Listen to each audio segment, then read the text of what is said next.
all over the world, whenever somebody who has a Muslim name, Muslim identity, does a crime, some people immediately start pointing that person as radical Islamist or Islamic terrorism. But on the contrast, when a person does this same kind of atrocities, belongs to another religion, no one blames or attaches that religion with that criminal. And yes, we can blame those people, and actually they are the people to be blamed who are using these kind of tags for us, for Muslims, to humiliate us, to disrespect us. But is that enough? If we look, we have more than 50 Muslim countries around the world, and we left few Middle Eastern countries, then almost all the Muslim countries, our people are suffering economically. And for that economic suffering, we are having all sort of other problems that are linked with economic issues. And by the way, when we talk about those Middle Eastern countries are having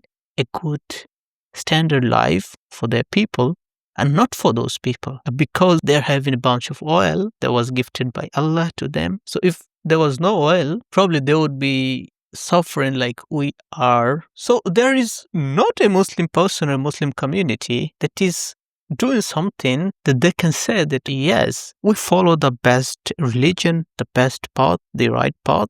And because we follow that right path, we have progressed, or we are up on the top hierarchy of the society or the humanity. So what we believe as Muslims, that when Moses came, he spread the message of Allah. When people started forgetting them or almost forgotten those, then Jesus came and spread those same message of Allah again. Then when again people started forgetting or forgot everything, then messenger of Allah, Prophet Muhammad, came and he started inviting people to the right path. And for that reason, we Muslims believe that we follow the right path. But if this is the right path, then why we are suffering? So should we say that the path we are following is wrong? And then we have to ask ourselves that, are we really following that path? And if we go and look at the heart of our societies, then we'll be seeing that not really. We are not really following the right path that we should have followed. Because this is the right path. And if we were following that right path, we would definitely be the most prosperous people on earth. I can talk about my country. We say proudly like 93% of our people are Muslims, but people are being murdered in my country like we kill mosquitoes. No one cares. Every day hundreds of people are being murdered in my country. Every sort of corruption there in my country, where people themselves say we are Muslims. What Muslim you are? Only by name or because your parents are Muslim? Are you really following the path?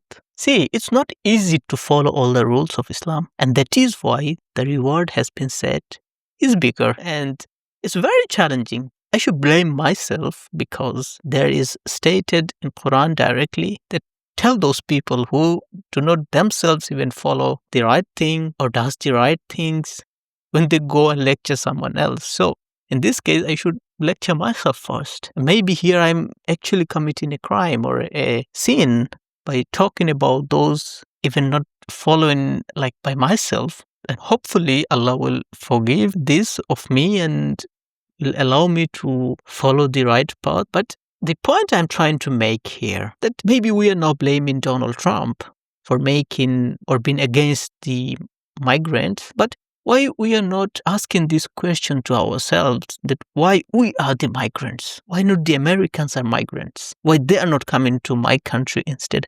I need to go to their country. So blaming Trump is baseless in my opinion. If I need to blame somebody for this, is myself. I need to go to his country where he doesn't want me. Why I can't fix my country? And unless we are asking this question to ourselves, we are not really going to the root cause of the problem. And as for us Muslims, if we go beyond that, then we would find ourselves somewhere that we are not really following our deen, the teachings of our prophet. And remember, there will be no other prophet who would come and teach us right path, but rather Jesus would come and fight for those people who are on the right path. So there is a misconception of people maybe that think that Jesus will come again and save them again.